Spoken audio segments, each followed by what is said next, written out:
عباس شہنشاہ وفا رب وفا روح وفا ابن حیدر کرار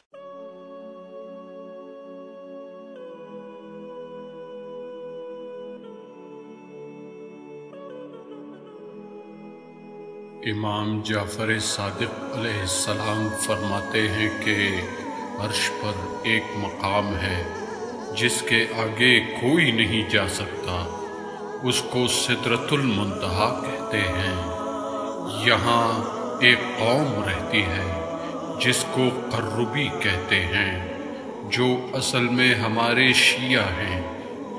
ان میں سے ایک قربی کے چہرے سے اللہ کے حکم سے نقاب ہٹا دی، جس کا نور کوہ طور پر چمکا، جس کو دیکھ کر حضرت موسیٰ علیہ السلام بے ہوش ہو گئی۔